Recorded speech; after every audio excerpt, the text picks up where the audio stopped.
Operation सिंदूर यात्रा राष्ट्र प्रेम में सजी महिलाओं की अनूठी देशभक्ति यात्रा देखने को मिली। मुख्यमंत्री भजनलाल शर्मा इस यात्रा में शामिल होने वाले हैं और आज शाम 5 बजे महिलाओं की जो देशभक्ति है उससे ओतप्रोत एक यात्रा निकलने वाली है। जयपुर में महिलाओं का देश प्रेम इस यात्रा में आपको देखने को मिलेगा। ये यात्रा तिरंगा यात्रा होगी जिसमें मुख्य तौर पर महिलाओं की भूमिका रहेगी। ये यात्रा हवा महल से रवाना होकर बड़ी चौपड़ और छोटी चौपड़ तक जाएगी। यात्रा में नारी शक्ति भारतीय सेना के शौर्य को नमन करती हुई नजर आएगी।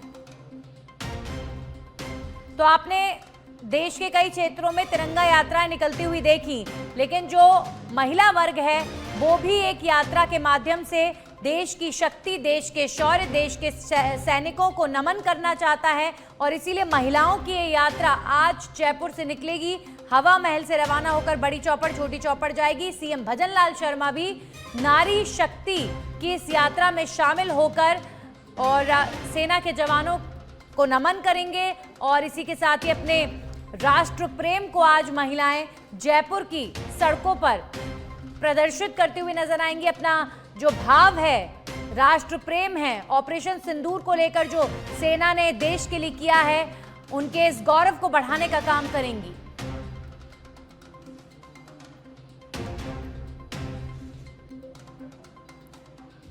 और इसी बीच खबर है, कैबिनेट सब कमेटी की बैठक के बाद मंत्री जोगाराम पटेल का स्टेटमेंट सामने आया है और उन्होंने ये कहा है कि हम सरकार को एसआई भर्ती को लेकर जल्दी रिपोर्ट देंगे। यदि जरूरत हुई तो कमेटी की बैठक होगी, वरना हम सरकार को अपनी रिपोर्ट सौंप देंगे। कोर्ट में जवाब पेश करने को लेकर मंत्री ने साफ कह दिया है कि सरकार खुद तय करेगी कि क्या जवाब देना है। आपको ज्ञात होगा कि एसआई भर्ती को लेकर 2021 में जो मामला हुआ था उसे लेकर सब कमेटी की आज बैठक हुई है और इस बैठक के बाद मंत्री ने ये बयान दिया है कि सरकार को जल्दी ये कमेटी जो है अपनी रिपोर्ट सौंप देगी और फिर सरकार ये तय करेगी कि कोर्ट में उन्हें क्या जवाब पेश करना है।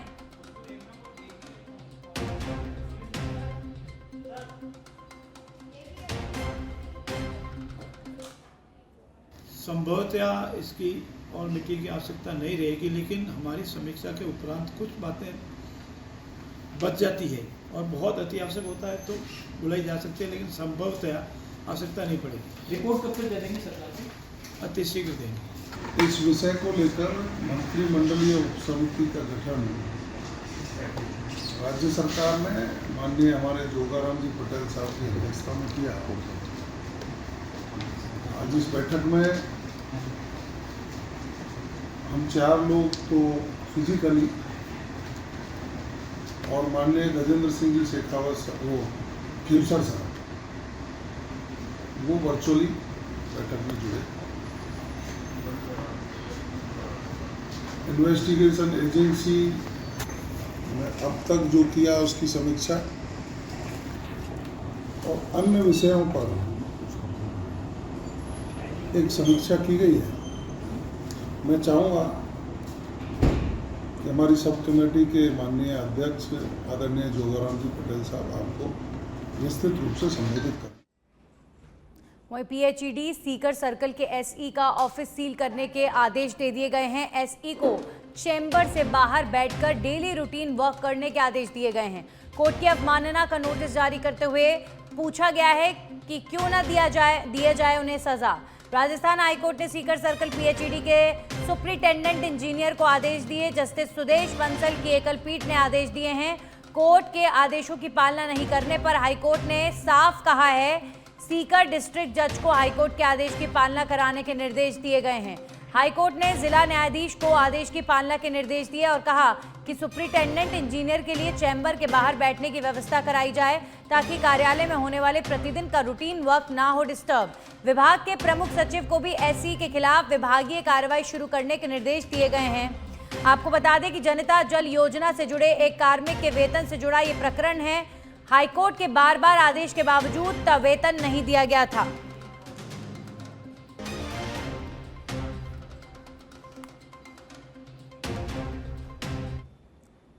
एआईसीसी महासचिव सचिन पायलट राजीव गांधी की पुण्यतिथि से पूर्व लगी चित्र प्रदर्शनी का उद्घाटन करने पहुंचे और इस दौरान पायलट ने कहा कि युवाओं को प्रदर्शनी से कांग्रेस के इतिहास की जानकारी मिलेगी।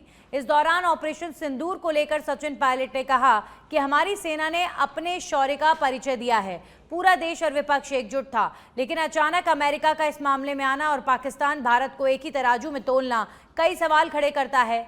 भारत की ओर से विदेश में डेलीगेशन भेजने पर उन्होंने कहा कि विदेश में डेलीगेशन पाकिस्तान और आतंकवाद पर बात करेगा, हमें भरोसा है कि सब अच्छा काम करेंगे।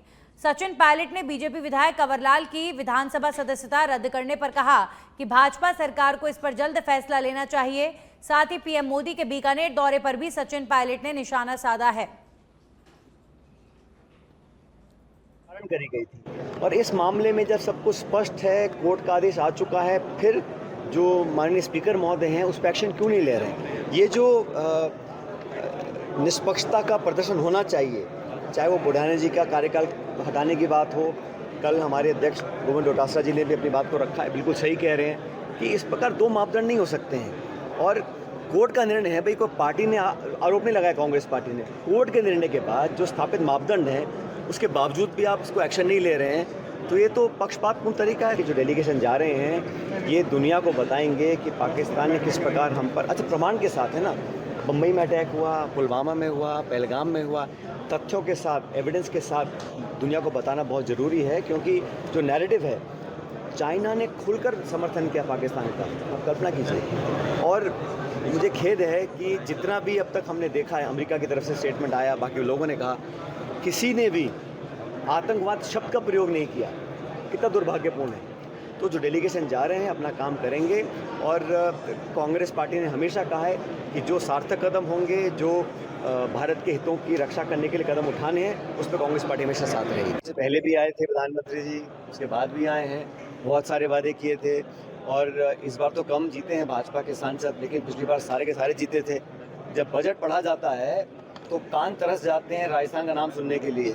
वित्त मंत्री महोदय जब 3-3 घंटे भाषण देती हैं तो राजस्थान का जिक्र नहीं होता, कोई सेंट्रल फंडिंग नहीं आ रही, कोई स्पेशल पैकेज नहीं मिलता। तो मुझे लगता है कि सिर्फ आकर भाषण देना अच्छी बात है, उनका स्वागत है, प्रधानमंत्री क्यों नहीं आएंगे, ये जब आए तो राजस्थान के लिए कुछ बड़ी घोषणा भी करनी चाहिए। वहीं उदयपुर चित्तौड़गढ़ 6 लेन पर हादसा हो गया है। टमाटर से भरे हुए ट्रक ने बाइक को चपेट में ले लिया। सड़क किनारे नाले में ये ट्रक पलट गया। बानसेन बस स्टैंड के पास की घटना बताई जा रही है। बाइक चालक की हालत गंभीर बताई जा रही है। एक ट्रक ने बाइक सवार को अपनी चपेट में ले लिया है। टमाटरों से भरा ये ट्रक जा रहा था। 6 लेन सड़क पर यह सड़क हादसा हुआ है। बाइक सवार की स्थिति काफी गंभीर बताई जा रही है।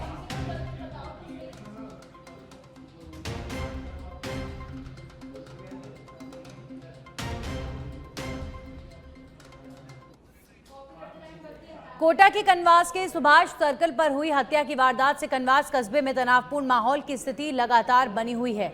आदतन आरोपी अतीक ने चाकू और सरियों से हमला कर संदीप को मार डाला था। आरोपी द्वारा पूर्व में भी कस्बे में फायरिंग की घटना को अंजाम दिया जा चुका था। पुलिस प्रशासन द्वारा सतर्कता बरतते हुए कस्बे के बाहर जाने वाले रास्तों पर अभी फिलहाल नाकेबंदी कर दी गई है। पुलिस प्रशासन के आला अधिकारी मौके पर मौजूद हैं। सुभाष सर्कल पर मृतक संदीप शर्मा के गांव माधोपुर निवासी इकट्ठा होकर प्रदर्शन कर रहे हैं, नारेबाजी कर रहे हैं और शव को अस्पताल परिसर में रखवा दिया गया है, जहां पर अभी फिलहाल पोस्टमार्टम होगा। अस्पताल परिसर के बाहर भारी भीड़ भी देखी जा रही है। गुस्साए ग्रामीणों द्वारा कस्बे में स्थित डब्बों पर आगजनी की घटना भी देखने को मिली है। अलवर में पड़ती तेज गर्मी ने लोगों की मुश्किलों को कई गुना ज्यादा बढ़ा दिया है। तपती दोपहरी में अब पानी की किल्लत ने जनता को बेहाल कर दिया है। वर्षों से जल संकट झेल रहे कई मोहल्लों में हालात और बदतर हो चुके हैं। शहर के विभिन्न इलाकों से बड़ी संख्या में महिलाएं और पुरुष जलदाय विभाग पहुंचे और अपनी समस्याएं अधिकारियों के सामने रखी गई हैं। भैया हम लोग आए मेहताब सिंह के डोरे से, वार्ड नंबर 8 से। हमारे में पानी की समस्या है, 2 साल से पानी नहीं आ रहा बिल्कुल भी, जिसके कारण हमारे मोहल्ले वाले भी टैंकर मंगाते हैं और कोई टैंकर भी ये था 500 रुपए का टैंकर आता है, बताओ कहाँ डलवाएं। छोटी सी गली अंदर टैंकर भी नहीं पहुंचता हमारे, सब बाहर ड्रम लगाते हैं और बाहर से पानी ढो ढो करके अंदर लेकर के जाते हैं। अब तो बुजुर्ग लोग कहाँ जाएंगे पानी के लिए। और 2 साल से इतने परे एक्शन साहब को कॉल करो तो कहते हैं कि नंबर ब्लॉक कर देंगे। और उसके बाद हम स्कीम 3 में भी गए थे बोलने के लिए, उन्होंने भी कोई एक्शन नहीं लिया हमारे। अब नंबर ब्लॉक की धमकी किसने दी? एक्शन साहब ने दी है। पानी को 10 साल हो गया पानी आया। अच्छा। और 10 साल से कदे बोरिंग सुधर बिगड़ जाके दिक्कत हो जाए। अब बाल्टी ले ले डोलना भाई, पानी हम तक डोलना बता। तो कैसे काम चला रहे हो फिर बिना अब पानी? ऐसे चला रहा, 3 दिन 4 दिन हो जाए, नहाए धोए कहीं करा। अच्छा, तो अभी क्या कहा अधिकारियों ने? अब अधिकार नुखे हो जाएगा आज कई साल हो गए डोलता सुने ना। कौन से मोहल्ले से आए हो? अखेपुरा लाल खाना अखेपुरा। हम सर 4 महीने से आ रहे हैं। हम आए अखेपुरा खैराती बाबा का चबूतरा, खाटू श्याम मंदिर के सामने आगे से, वहाँ से आए। हमारी वही पानी की समस्या है, हमारी कोई सुनवाई नहीं हो रही। हमारी धान का बस्ती है, इधर से तो गायवाड़ा मोहल्ले में से पानी हमको नहीं दे रहे और इधर से तेलीपाड़ा वाले हमको नहीं दे रहे पानी। हम बीच में हैं, हमारी कच्ची बस्ती है, ये हमको पानी बिल्कुल नहीं दे रहे। हमारी जात को पानी नहीं दे रहे, धान का बस्ती को चिढ़ रहे हैं हमारे से। हमको 4 महीने हो गए, बिल्कुल 4 महीने से एक बूंद पानी नहीं है। कहाँ शिकायत कर चुके हो? हम मिनी सचिवालय में गए, हमने ऊपर तक भी शिकायत कर दी है। संजय शर्मा जी के पास हम 2 बार हुआ है, इनके पास आगे 4 बार, मिनी सचिवालय में भी कम से कम 6 बार चले गए हम। फरवरी से हम डोल रहे हैं, कोई सुनवाई नहीं हो रही हमारी। 10-15 साल होगी, पानी की बहुत समस्या आ रही है और पानी को इस तरफ से डोल रहा है और ये सुने नहीं आवे और चक्कर लगा के चले जाए। आ रहा सुधार बार बोरंग लगा रहा, कोई नहीं सुनता हमारी। तो 10 साल से कैसे काम चला रहे हो? 10 साल से पानी को पीने के लिए डोलते हैं और वैसे टैंकर गिराते हैं मोल का। अच्छा, इसलिए समस्या करते डोले और क्या करें। तो अब ये लोग क्या कह रहे हैं अब अधिकारी? ये लोग नु कह रहा है सुधर जाएगी, उस बोरंग में पानी नहीं है, उसमें नहीं है। हमको तो पानी चाहिए, चाहे कहीं से भी दो। हम तो यह कह रहे हैं इनसे। कौन कौन से मोहल्ले से आए हैं लोग सारे? अब ये हम तो सारे। वहीं अजमेर के आदर्शन नगर थाना क्षेत्र में हटुंडी इलाके में एक युवक ने अज्ञात कारणों के चलते आत्महत्या कर ली। मृतक की पहचान इरफान के रूप में हुई है। सूचना मिलने पर आदर्श नगर थाना पुलिस मौके पर पहुंची और शव को कब्जे में लेकर पोस्टमार्टम के लिए भेजा गया है। पोस्टमार्टम के बाद शव परिजनों को सौंप दिया गया है। फिलहाल पुलिस ने मामला दर्ज कर जांच शुरू कर दी है। वहीं आत्महत्या के कारणों की गहनता से पड़ताल की जा रही है। था अजमेर से घर, जैसे घर जाने के लिए रवाना हुआ शाम को, तो घर से फ़ोन आया कि भाई तेरा भतीजा पासी का गया, पासी के बंदे पे। मैं कि कोई बात नहीं, आराम से कोई शादी में खाना खाने गया था, वापस आया था राजी खुशी बात करी और 5 से 10 मिनट का खेल खत्म हो गया। घर पे कोई नहीं था? कोई नहीं था सर घर पे। सर दुपट्टे से। अच्छा, शादीशुदा है सर। उस टाइम घर पे कोई नहीं था सर। सब गया गाँव में दावत थी, वहाँ दावत में गए हुए थे शायद। मजदूरी नहीं, पढ़ाई करता था आराम से। कभी कोई काम हो जाता था, कोई जाता था, बाकी मजदूरी नहीं करता, पढ़ाई करना था। बच्चा भी 20 साल सर। ये कंप्यूटर कोर्स करा था, ये कंप्यूटर कोर्स करा है। क्या उम्र? 20-21 साल का सर। क्या नाम है? इरफान। जब फांस लगाई कहाँ पे लगाई? घर पे लगाई सर, हमारे अटुंडी बाड़िया में मकान है, वहीं घर पे लगाई फांसी सर। कौन थाने में थी? आदर्श नगर थाने में सर। आ गई? हाँ सर आ गई। पोस्टमार्टम करा रहे हो? हाँ पोस्टमार्टम करा रहे सर। कोई शक कुछ भी नहीं है सर, कुछ भी नहीं मिला सर। इधर ये टेलीफोन इतला मिली कि चीरगर में बॉडी रखी है, जो कोई खास अटुंडी का निवासी है, इरफान सनो रोशन सोनो पप्पू, उम्र 21 साल, निवासी बाड़िया अटुंडिया, थाना आदर्श नगर अजमेर में। इस पर हॉस्पिटल पहुंचा, अभी परिजनों ने रिपोर्ट पेश की और पोस्टमार्टम कराया जा रहा है। पोस्टमार्टम कराया जाके जो भी होगा नतीजे से अवगत कराएगा। क्या बताया? परिजन तो अब यही बता रहे हैं, डिप्रेशन में कोई कारण से हो सकता है। पढ़ेगा तो? हाँ पढ़े क्या करता है, जहाँ से और स्पष्ट कर लिया। वहीं बारां जिले में एक आगजनी की घटना सामने आई है। भूसे के ढेर में भीषण आग लग गई। सूचना पर पहुंची दमकल की 7 गाड़ियों ने आग पर काबू पाया। वहीं भीषण आग की सूचना प्रशासन को मिलने पर अटरू नगर पालिका, बारां नगर परिषद, अडानी पावर प्लांट, पछाड़ पावर प्लांट समेत 7 दमकल की मदद से आग पर काबू पाया जा सका। फिलहाल पुलिस आग के कारणों की जांच कर रही है। ये अपने डरोड़ा गांव के ऊपर पानी का प्लांट है, उसके सामने भूसे का स्टोर कर रखा था। वहाँ पर गर्मी की वजह से आग लग गई और आग थोड़ी ज़्यादा थी, तो 7 दमकलों की मदद से उस आग पर काबू पाया। अच्छा, कहाँ से आई दमकल? दमकल साहब यहाँ पे तो अडानी से थी, छबड़ा से थी, बारां से थी, बोरगढ़ से थी, पछाड़ प्लांट से थी, ऐसे करके 7 दमकल थी। 7 दमकलों की मदद से आग पर काबू पाया। अलवर जिले के सदर थाना क्षेत्र अंतर्गत बहादुरपुर गांव में एक 14 वर्षीय नाबालिग लड़की के अपहरण का मामला सामने आया है। घटना 11 मई की रात की है, जब गांव के ही 3 युवक लड़की को घर से अगवा कर ले गए। परिवार वालों को जब इस बात की जानकारी मिली तो उन्होंने रात भर आरोपियों की तलाश की, लेकिन लड़की का कोई पता नहीं चला। मामले में 2 नामजद और एक अज्ञात युवक के खिलाफ अपहरण की रिपोर्ट दर्ज कराई गई, लेकिन घटना के 8 दिन बीत जाने के बावजूद अब तक लड़की का कोई सुराग नहीं मिल पाया है।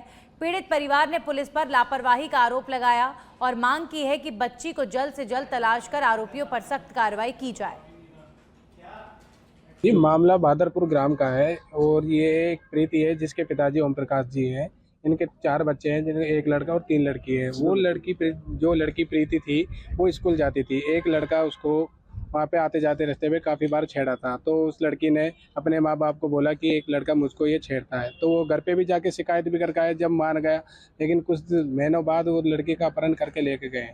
सूचना आई कि हमें उन पर सीधा शक हुआ, तो हम सीधे उनके माँ बाप के घर पे भी गए। तो हमने कहा हमारी लड़की कहाँ है, तो उनको वो तो ले गया और हमें भी नहीं पता वो कहाँ लेके गया, हमें नहीं पता, और हम उसको सपोर्ट करेंगे। और जो अलवर के वैशाली नगर थाना क्षेत्र में उस समय हड़कंप मच गया जब हनुमान सर्कल स्थित शराब के ठेके के पास एक अज्ञात व्यक्ति का शव बरामद हुआ। घटना की सूचना मिलते ही वैशाली नगर थाने के एएसआई शिवलाल मौके पर पहुंचे।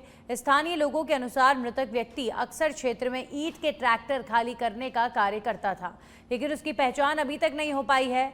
पुलिस ने शव को कब्जे में लेकर जिला अस्पताल की मोर्चरी में भिजवा दिया है, जहां पोस्टमार्टम के बाद शव की शिनाख्त की प्रक्रिया आगे बढ़ाई जाएगी। अभी जरे टेलीफोन थाने पे सूचना मिली थी, किसी पेपर में सूचना दी थी कि यहाँ हनुमान सर्कल ठेके के पास में कोई व्यक्ति पड़ा हुआ है।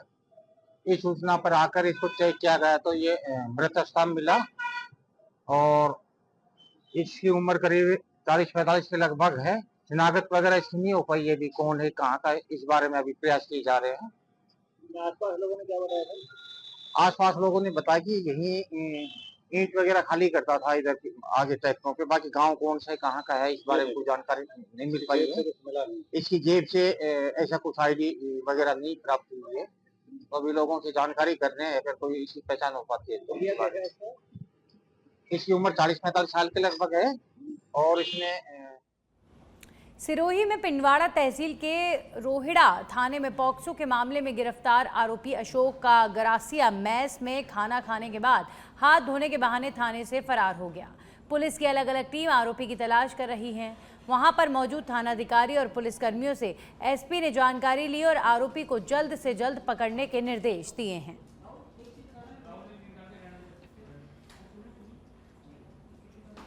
अब खबर बस्ती के कानोता क्षेत्र खातियों की ढाणी में जमीन विवाद ने एक किसान की जान ले ली। मृतक भगवान साहब मीणा ने मानसिक तनाव से परेशान होकर आत्महत्या कर ली। मरने से पहले बुजुर्ग ने आरोपियों और पुलिस को जिम्मेदार ठहराया है। बुजुर्ग के बयान का एक वीडियो भी वायरल हो रहा है और घटना से नाराज मृतक के परिजनों ने सवाई मानसिंह अस्पताल के मुर्दाघर और कानोता थाने के बाहर विरोध प्रदर्शन किया है और संबंधित आरोपियों के खिलाफ सख्त कार्रवाई की मांग की गई है। परिजनों ने गंभीर आरोप लगाते हुए बताया कि करीब 30 से 40 लोगों का एक समूह जेसीबी मशीन लेकर भगवान सहाय की कृष्ण भूमि पर जबरन घुस आया और खुदाई शुरू कर दी। जब भगवान सहाय ने इसका विरोध किया तो उनके साथ मारपीट कर जमीन पर कब्जा कर लिया गया। परिजनों ने जमकर नारेबाजी करते हुए संबंधित थानाधिकारी को बर्खास्त करने की मांग की है और शव लेने से इनकार कर दिया है।